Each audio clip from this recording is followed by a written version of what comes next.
बिहार में 7वीं बार नीतीश कुमार ने मुख्यमंत्री पद की ली शपथ। डिप्टी सीएम पद के लिए तारकिशोर प्रसाद और उपनेता रेणु देवी ने भी ली शपथ। गृह मंत्री अमित शाह और बीजेपी अध्यक्ष जेपी नड्डा भी रहे मौजूद। जम्मू कश्मीर स्थानीय निकाय चुनाव को लेकर सियासी हलचल तेज। बीजेपी ने कांग्रेस महबूबा मुफ्ती फारूक अब्दुल्ला पर साधा निशाना। कहा इनका एक एजेंडा है कि अनुच्छेद 370 को रद्द होना चाहिए। दिल्ली में कोरोना के बढ़ते मामलों के बीच दोबारा लॉकडाउन के कयास पर विराम। स्वास्थ्य मंत्री सत्येंद्र जैन ने कहा लॉकडाउन को लेकर सरकार का कोई प्लान नहीं।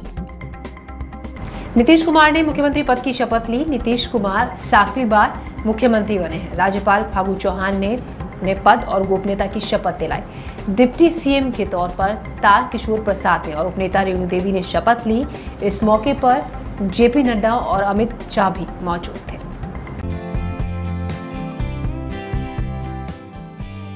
नीतीश कुमार लगातार चौथी बार और कुल 7वीं बार बिहार के मुख्यमंत्री बन गए हैं। राज्यपाल फागू चौहान ने राजभवन में उन्हें व उनके मंत्रिपरिषद के 14 अन्य मंत्रियों को पद और गोपनीयता की शपथ दिलाई। इस मौके पर पिछली सरकार के कई मंत्रियों को मौका नहीं मिला, वहीं कई नए लोगों को मौका मिला। मंत्रिपरिषद में बीजेपी से 7, जेडीयू से 5, हम और वीआईपी से एक मंत्रियों को जगह मिली है। शपथ ग्रहण के दौरान समारोह में बीजेपी अध्यक्ष जेपी नड्डा और गृह मंत्री अमित शाह भी शामिल रहे।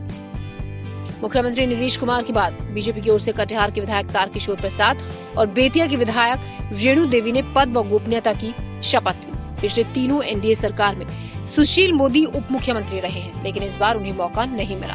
उनकी जगह तारकिशोर प्रसाद और रेणु देवी को मौजूदा सरकार में उप मुख्यमंत्री बनाया गया है। दोनों उप मुख्यमंत्रियों के बाद सराय रंजन से जेडीयू के विधायक और पिछले विधानसभा के स्पीकर विजय चौधरी ने मंत्री पद की शपथ ली। नीतीश के बेहद करीबी माने जाने वाले विजय चौधरी के मंत्री बनने के बाद ये साफ हो गया है कि पटना साहिब से विधायक नंद किशोर यादव अगले विधानसभा स्पीकर होंगे। विजय चौधरी के बाद सुपौल से विधायक विजेंद्र प्रसाद यादव ने मंत्री पद की शपथ ली। वो पिछली सरकार में ऊर्जा मंत्री थे और लगातार 7वीं बार विधायक बने हैं। विजेंद्र यादव के बाद जेडीयू से पार्टी के कार्यकारी अध्यक्ष अशोक चौधरी, मेवालाल चौधरी और फूलपरास से पहली बार विधायक बनी शीला कुमारी ने मंत्री पद की शपथ ली। सीएम नीतीश को मिलाकर कुल 14 चेहरे मंत्रिमंडल में शामिल हुए। इस मौके पर प्रधानमंत्री नरेंद्र मोदी ने नीतीश कुमार और अन्य मंत्रियों को बधाई दी। उन्होंने कहा कि एनडीए परिवार बिहार की प्रगति के लिए मिलकर काम करेगा। तो वहीं नेता प्रतिपक्ष तेजस्वी यादव ने तंज के साथ सीएम नीतीश कुमार को बधाई दी और कहा कि आशा करता हूं कि कुर्सी की महत्वाकांक्षा की बजाय वो बिहार की जनआकांक्षा एवं एनडीए के 19 लाख नौकरी, रोजगार और पढ़ाई, दवाई, कमाई, सिंचाई, सुनवाई जैसे सकारात्मक मुद्दों को सरकार की प्राथमिकता बनाएंगे। जम्मू कश्मीर में स्थानीय निकाय के चुनावों को लेकर हलचल तेज है। बीजेपी ने कांग्रेस का फारूक अब्दुल्ला और महबूबा मुफ्ती के साथ मिलकर डीडीसी का चुनाव लड़ने को लेकर कई सवाल खड़े किए हैं। बीजेपी ने कहा है कि इनका एक निश्चित एजेंडा है, अनुच्छेद 370 का हटाया जाना रद्द हो और फिर से इसे बहाल किया जाए। जम्मू कश्मीर में 8 चरणों वाले जिला विकास परिषद के चुनाव 28 नवंबर से शुरू हो रहे हैं। इस समय चुनाव को लेकर राजनीतिक सरगर्मियां जोरों पर हैं। वहीं बीजेपी ने जम्मू कश्मीर में कांग्रेस की ओर से महबूबा मुफ्ती फारूक अब्दुल्ला के साथ मिलकर जिला विकास परिषद के चुनाव लड़ने की तैयारी पर निशाना साधा है। केंद्रीय मंत्री रविशंकर प्रसाद ने कांग्रेस से फारूक अब्दुल्ला और महबूबा मुफ्ती के देश विरोधी बयानों पर जवाब देने के लिए कहा है। साथ ही कहा है कि डिस्ट्रिक्ट डेवलपमेंट काउंसिल के इलेक्शन के लिए कश्मीर में Gupkar declaration of people's alliance में शामिल हो रही है। वहीं फारूक अब्दुल्ला और महबूबा मुफ्ती पर भी निशाना साधा। Gupkar declaration of people's alliance है जो डिस्ट्रिक्ट डेवलपमेंट काउंसिल के इलेक्शन के लिए साथ चल रहे हैं। 10 पार्टियां हैं जिसमें प्रमुख रूप से नेशनल कॉन्फ्रेंस है और पीडीपी है। अब कांग्रेस भी उसमें आ रही है। इनका डिक्लेयर्ड एजेंडा है कि आर्टिकल 370 को हटाया जाना रद्द होना चाहिए और आर्टिकल 370 को रेस्टोर करना चाहिए।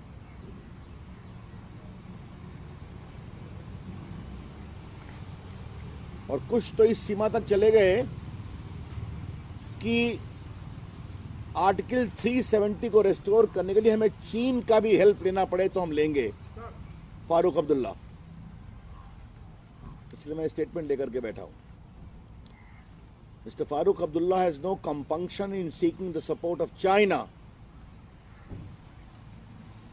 for restoration of Article 370. और महबूबा मुफ्ती जी का स्टेटमेंट है, won't hoist tricolor unless J&K flag is restored. ये महबूबा जी का स्टेटमेंट है। वहीं कांग्रेस अध्यक्ष सोनिया गांधी और राहुल गांधी पर भी निशाना साधते हुए कहा कि मुख्यमंत्री रह चुके लोग कह रहे हैं कि वो धारा 370 की बहाली के लिए चीन की मदद लेंगे। ये देश विरोधी गतिविधि है। सोनिया गांधी और राहुल गांधी को धारा 370 की बहाली पर अपनी स्थिति स्पष्ट रूप से बतानी चाहिए। श्री राहुल गांधी, कृपया साफ साफ बताइए, कांग्रेस पार्टी आर्टिकल 370 को दोबारा रिस्टोर करने के साथ है? क्या कांग्रेस पार्टी चाहती है कि धारा 370 को दोबारा बहाल किया जाए? Madam Sonia Gandhi, Shri Rahul Gandhi, please tell the nation clearly and categorically, does the Congress party want the restoration of Article 370 in the original form? Does it mean that the Congress party is going to support the annulment of all the pro-people and pro-poor laws being made applicable to J&K by the parliament, which debated it thoroughly? Congress party को देश को एक जवाब देना पड़ेगा। बता दें, जम्मू कश्मीर की घाटी में 28 नवंबर से 19 दिसंबर तक स्थानीय निकाय चुनाव होने हैं। कश्मीर में Gupkar declaration of people's alliance Congress में शामिल होने पर आरोप प्रत्यारोप का सिलसिला शुरू हो गया है। आज जैनाचार्य विजय वल्लभ सुरेश्वर महाराज की 151वीं जयंती है। इस मौके पर प्रधानमंत्री नरेंद्र मोदी ने वीडियो कॉन्फ्रेंसिंग के जरिए राजस्थान के पाली जिले में स्टैचू ऑफ पीस का अनावरण किया। इस मौके पर प्रधानमंत्री नरेंद्र मोदी ने कहा कि स्टैचू ऑफ पीस विश्व में सेवा, शांति, अहिंसा का प्रेरणा स्रोत बनेगा।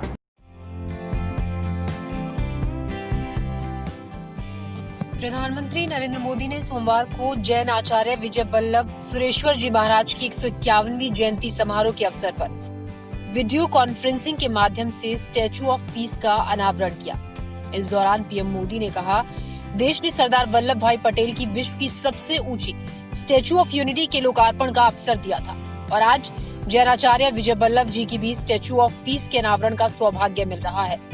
प्रधानमंत्री मोदी ने कहा कि भारत ने हमेशा पूरे विश्व को मानवता, शांति, अहिंसा और बंधुत्व का मार्ग दिखाया है।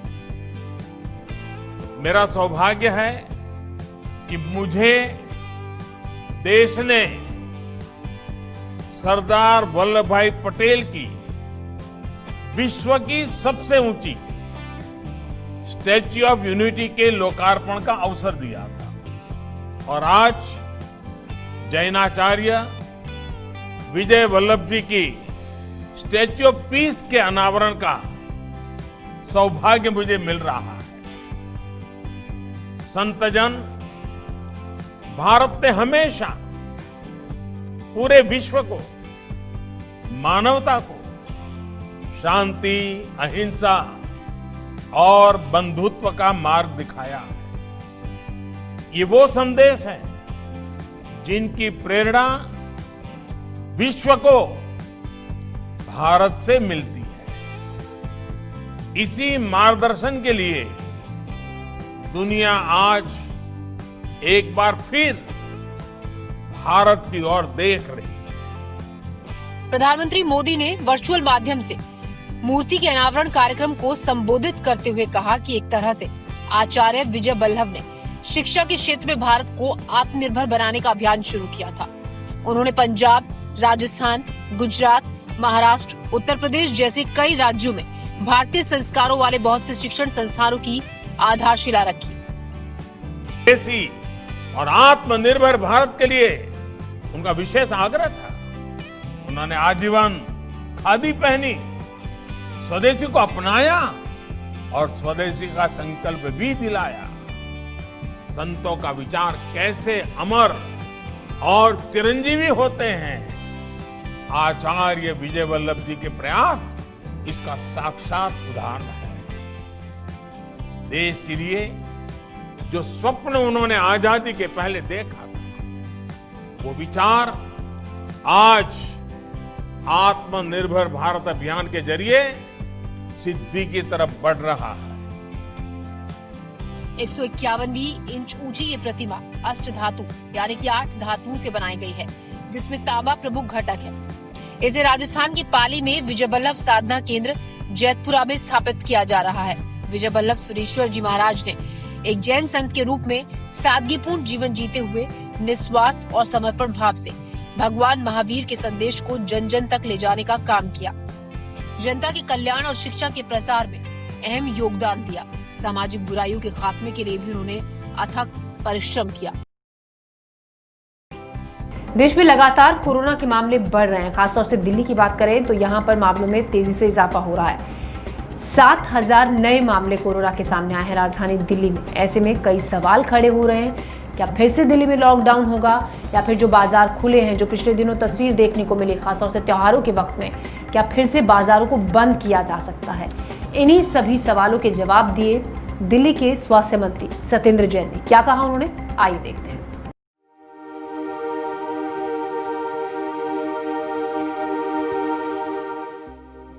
देश की राजधानी भले ही कोरोना वायरस संक्रमण की तीसरी लहर से जूझ रही है और कोरोना के लगातार बढ़ते मामलों को देखते हुए कयास लगाए जा रहे थे कि राजधानी दिल्ली एक बार फिर से लॉक हो सकती है, यानी कि लॉकडाउन लग सकता है। लेकिन लॉकडाउन को लेकर सरकार का कोई प्लान नहीं है। दिल्ली सरकार में स्वास्थ्य मंत्री सत्येंद्र जैन ने सोमवार को साफ कहा कि ऐसी कोई भी योजना नहीं है। दिल्ली के सभी बाजार सामान्य दिनों की तरह ही खुले रहेंगे। बाजारों के अलावा सरकारी और प्राइवेट दफ्तर भी नियमित रूप से अपना काम करते रहेंगे। दिल्ली सरकार ने स्पष्ट किया है कि दोबारा से लॉकडाउन नहीं होगा। कई लोग लॉकडाउन दोबारा लगाए जाने की अटकलें लगा रहे हैं, लेकिन इस तरह की कोई योजना नहीं है। दिल्ली में बढ़ते मामलों को लेकर कहा जा रहा है कि दिल्ली में हर दिन औसतन 1000 टेस्ट किए जा रहे हैं और प्रति मिलियन टेस्ट की दर लगभग 3000 है, जो देश के किसी भी राज्य से कहीं ज्यादा है। ऐसे में जाहिर है कि मरीजों की संख्या ज्यादा दर्ज होगी। हम यूपी की बात नहीं कर रहे जहां टेस्ट नहीं हो रहे, क्योंकि यूपी के लोग दिल्ली में आकर टेस्ट करवा रहे हैं। बता दें, दिल्ली में बढ़ते मामलों को लेकर गृह मंत्री अमित शाह ने दिल्ली में कोविड की महामारी की स्थिति पर एक आपात बैठक बुलाई। इस बैठक के बाद सीएम केजरीवाल को आश्वासन मिला है कि केंद्र सरकार और राज्य सरकार दोनों की सभी एजेंसियां मिलकर काम करेंगी।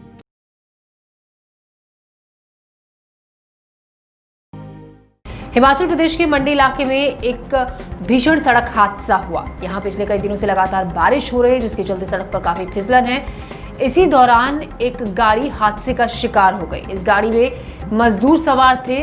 इस सड़क हादसे में 7 मजदूरों की मौत हो गई है, जबकि एक घायल हुआ है। घायल को इलाज के लिए अस्पताल में भर्ती करा दिया गया है।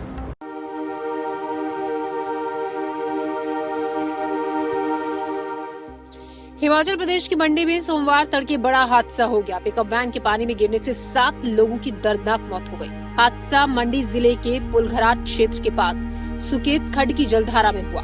बताया जा रहा है कि मृतक सभी मजदूर थे। काफी मशक्कत के बाद पुलिस ने नदी में गिरी गाड़ी से शवों को निकाला। भीषण हादसे पर राष्ट्रपति रामनाथ कोविंद और प्रधानमंत्री नरेंद्र मोदी ने दुख व्यक्त किया है और पीड़ितों के परिजनों के प्रति संवेदना जताई। राष्ट्रपति रामनाथ कोविंद ने शोक व्यक्त करते हुए ट्वीट किया, हिमाचल प्रदेश के मंडी में हुई सड़क दुर्घटना के बारे में जानकर गहरा दुख हुआ।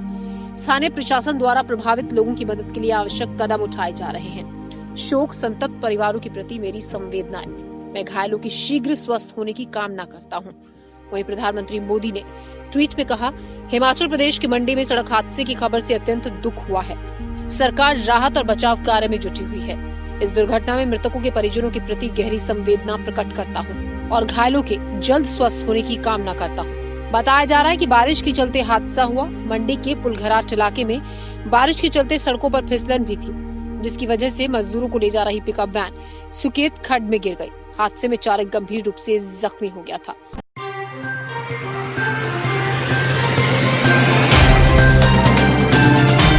Subscribe now and press the bell icon. Never miss an update.